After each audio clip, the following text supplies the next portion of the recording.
বিভিন্ন রকম খবর তুলে ধরি, রাস্তা, পানীয় জল, মানুষের অভাব অভিযোগ। কিন্তু এখন আমরা অন্য একটি খবরের দিকে নজর দিচ্ছি। বিদ্যুতের যে ট্রান্সমিটার রয়েছে তার কি হাল। আমরা দেখছি রাজ্য জুড়ে বিভিন্ন জায়গায় অগ্নিকাণ্ড, হোটেল থেকে শুরু করে মানুষের মৃত্যু। কিন্তু আজ আমরা এমন একটি গ্রামে পৌঁছেছি, লহন্ডা গ্রামে, 6 নম্বর রামপুর গ্রাম পঞ্চায়েতে যে লহন্ডা গ্রাম রয়েছে, সেখানে এই যে বিদ্যুতের তার কিভাবে রয়েছে, এখানে নেই কোনো সেফটি বক্স। আর এখান থেকে কতটা ভয়ানক অবস্থা হতে পারে যদি কোনো দুর্ঘটনা ঘটে, এর দায় কে নেবে? ইলেকট্রিক দপ্তর। পাশে বাড়ি রয়েছে। অভিযোগ মাঝে মাঝে এখান থেকে অগ্নি ফায়ার হয়, এখান থেকে ঘটতে পারে অনেক বড় দুর্ঘটনা। তাহলে বিদ্যুৎ দপ্তরের নজর কোথায়? শুধু এখানেই নয়, বিভিন্ন গ্রামগঞ্জে একাধিক জায়গায় এইভাবে খোলা জায়গায় পড়ে রয়েছে ইলেকট্রিকের ব্যবস্থা, আর ঘটতে পারে দুর্ঘটনা। আমরা কথা বলবো এখানকার যারা স্থানীয় বাসিন্দারা রয়েছে, তাদের যে অভিযোগ, হয়তো বারংবার বিদ্যুৎ দপ্তরকে জানিয়েছে এখানে সেফটি বক্স দেওয়ার জন্য, এখনও পর্যন্ত কোনো সেফটি বক্স নেই। আর মাঝে মাঝে এখান থেকে বিদ্যুৎ ফায়ার হয়, আগুন ছোটে, আতঙ্ক ছড়িয়ে পড়ে এই এলাকাতে।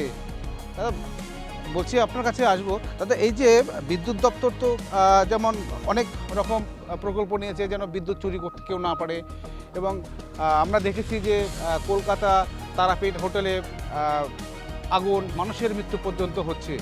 এই যে অবস্থা রয়েছে, কি বলবেন? এটা ভয়ঙ্কর অবস্থায়, একদম রাস্তার পাশে, এবং আপেল খোলা, পাশে বাড়ি, এদিক দিয়ে লোকজন, বাচ্চা কাচ্চা, হ্যাঁ, এবং স্কুলের বাচ্চারাও যাওয়া আসা করে।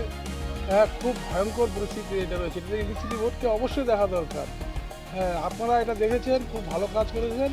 এটার জন্য খুব তাড়াতাড়ি ভালো একটা ব্যবস্থা হয়, তার কথাই বলছি আপনাকে। তারপরে একটা ব্যবস্থা করুন, এটা খুব ভয়ঙ্কর। যে কোনো সময় অগ্নিকাণ্ড ঘটে যেতে পারে। পাশে বাড়ি আছে, যে কোনো বাচ্চা হঠাৎ করে এখানে হাত দিতে পারে, খেলার ছলনায় সে সুসাইড হতে পারে। হ্যাঁ, তো একদম রাস্তার পাশে খুব ভয়ঙ্কর পরিস্থিতি আছে। এটার জন্য মেরামত হয়, তার জন্যই আপনারা আসছেন, দেখছেন, খুব ভালো কথা। খুব এটা যেমন খুব তাড়াতাড়ি যেন এটা হয়। একদম একদম যে অভিযোগ করছেন, বাচ্চা কাচ্চা খেলার ছলে যে কোনো সময় হাত দিলে কিন্তু বড় দুর্ঘটনা ঘটতে পারে। এবং আমরা আরও কথা বলার চেষ্টা করবো এখানে যারা পাশে বাড়ি রয়েছে। কাকিমা, আপনার বাড়ি তো এখানেই? এইটাই তো আমাদের বাড়ি। এটা কি দেখেন এখান থেকে মাঝে মাঝে কি আগুন ফায়ার হয় এখান থেকে। আচ্ছা। আর গরু ছাগল আছে, বাচ্চা আছে, সবাই এখানে হঠাৎ করে যায়, স্কুলে ছাত্রগুলা যায়, হঠাৎ করে যদি অ্যাক্সিডেন্ট করে তাও তো ওইখানেই যায় পড়বে মিটারের মধ্যে। যখন আগুন ধরে তখন আতঙ্ক ছড়িয়ে পড়ে। হ্যাঁ, আতঙ্ক ছড়িয়ে পড়ে। একদম যার নিজের চোখে বা প্রত্যক্ষদর্শী মাঝে মাঝে এখান থেকে আগুন ছড়ায়, বা ইলেকট্রিক শর্ট সার্কিট থেকেও বা মিসফায়ার থেকেও সেই আগুন কিন্তু ছড়িয়ে পড়ে এবং আতঙ্ক ছড়িয়ে পড়ে এলাকাতে। রয়েছে বাড়ি, রয়েছে বাচ্চা, রয়েছে গবাদি পশু, যে কোনো সময় দুর্ঘটনা ঘটতে পারবে। আমরা আরও জনের সঙ্গে কথা বলবো যারা এখানে রয়েছে, স্থানীয় বাসিন্দারা। দাদা, এই যে কি মনে হচ্ছে, এই যে এইভাবে খোলা জায়গায় ইলেকট্রিকের তার লাগানো আছে, এটা ভয়ঙ্কর পরিস্থিতি। মানে এটা যদি বিদ্যুৎ দপ্তর সরাসরি একটু নজর দেয় তাহলে খুবই ভালো হয়। খুবই ভাগ্যের বিষয় যে আমরা আজকে আপনাদের মতো সংবাদ সংস্থাকে পেয়ে আমরা খুব গর্বিত। এটা আমরা আপনাদের মাধ্যমে তুলে ধরবেন, আপনারা তুলে ধরবেন। এখানে বিভিন্ন রকমের গাড়ি যানবাহন করে বাচ্চা কাচ্চারা যায় সাইকেল নিয়ে স্কুল টিস্কুল। হঠাৎ কোনো অ্যাক্সিডেন্ট হলে সামনে পড়ে গেলেই ভয়ঙ্কর দুর্ঘটনা ঘটে যেতে পারে, ভয়ঙ্কর অগ্নিকাণ্ড ঘটে যেতে পারে। বাড়িঘর আছে, ভয়ঙ্কর পরিস্থিতির মধ্যে আছে। জিনিসটা বিদ্যুৎ দপ্তর যদি একটু সূক্ষ্মভাবে নজর দেয়, আপনাদের মাধ্যমে আমরা ভাগ্যের পরিহাস যে আমরা এরকম সংবাদ সংস্থাকে সামনে পেয়ে আমরা অভিযোগটা তুলে ধরতে পারতেছি, এটুকুই আমি বলব।